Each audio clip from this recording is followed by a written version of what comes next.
Today, 15th March, the first day of Panguni Masa or Palguna Masa, married women in Tamil Nadu celebrates Sharadu Pandigai or Karadaya Nombu. They wear sacred yellow thread and perform puja for the health and longevity of their husband. A special dish is prepared with rice jaggery smeared with butter and ghee. Some Tamil-speaking ladies in Karnataka call this as Muru Dose Habba, where jaggery is sandwiched between three dosas and the puja ritual is same. Unmarried girls will also wear this yellow sacred thread known as Sharadu and pray for good husband. In Karnataka, ladies praying for health and longevity of their husband do it on a Ammavasa known as Bhimana Ammavase. On that day, they perform Pada Puja of their husband. So here I recollect a funny scene from a Kannada movie in the late 60s, where on Bhimana Ammavasa day, the wife will call the husband, make him to sit on a chair, and she will give a big plate to keep his feet. She will have all the puja samagris like kumkum and then chandan, flower, etc. So when she starts washing his feet, there is a jerk, and the bowl slips. She gets irritated and angry, and with a stick nearby, she hits her husband. The whole theatre burst into laughter. Okay. In North India, married women prays for the health and longevity of husband during Kartika Masa on a day which is known as Karva Chauth. So this is part of Sanatana Hindu Dharma.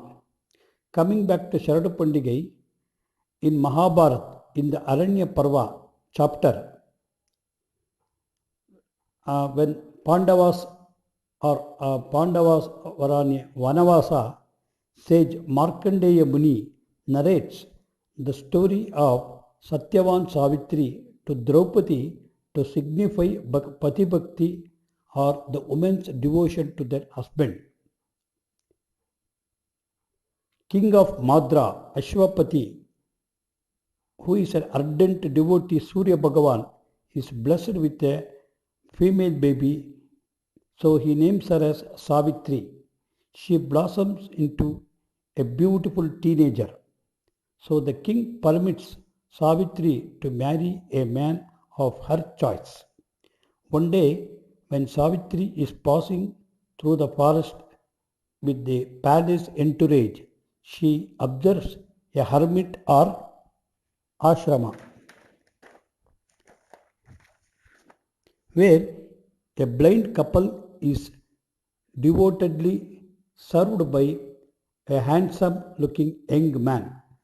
She falls in love. The background is King Dhumyasena of Salva loses his country in a battle and shifts to a jungle with his wife and son. Both of them lose their sight. But son Satyavan serves the parents happily. She narrates all this to her father and asks his permission to marry Satyavan.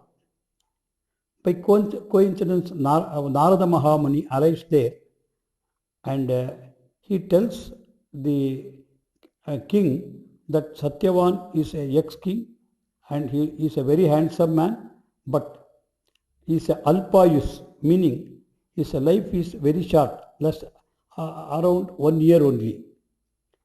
But Savitri is determined to marry Satyavan only. The king reluctantly agrees and performs the marriage grandly.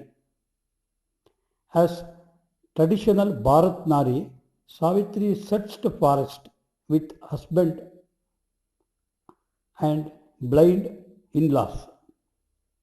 There she serves her in-laws and husband with great devotion. Time passes, that is, we say Kalaya Tasmai Namaha. The D-Day arrives. On that day, she goes along with Satyavan to the forest where he cuts a tree for firewood. He feels tired and sweats profusely and rests on Savitri's lap. In a short time, his neck goes to side. Savitri knows he is dead. She sees a flash where a person with a rope known as Yamapasha snatches the soul of Satyavan from his mortal body and moves in south direction. So, the south is the direction where we say the Pitru Loka is there.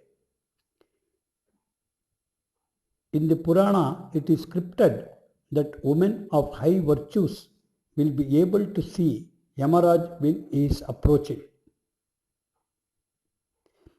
She follows Yamadharmaraj. After some time, Yama observes someone is following him and turns back. Suddenly she falls at his feet. Yamadharmaraj, by reflex action, says, Dirgha Sumangali Bhava, and later realizes his mistake because he is taking the prana of her husband. He says, my duty is only to take the souls from the dead person. I cannot give life to your husband, but you can ask two boons. Savitri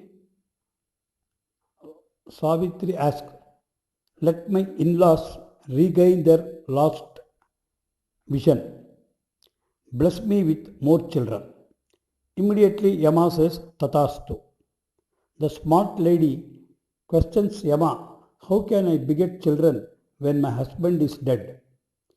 Yama is floored but impressed by the lady's devotion and love for her husband and says, for the first time I am deviating from my duty and with special powers I am giving life to your husband. In the course of time, Satyavan regains his lost kingdom and Satyavan Savithri, they lived happily.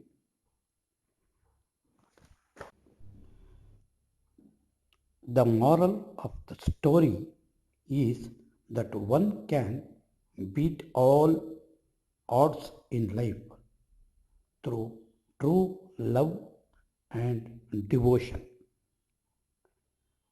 Sarve Jano Sukhino Bhavantu. Sarvaloko Mangalam Bhava.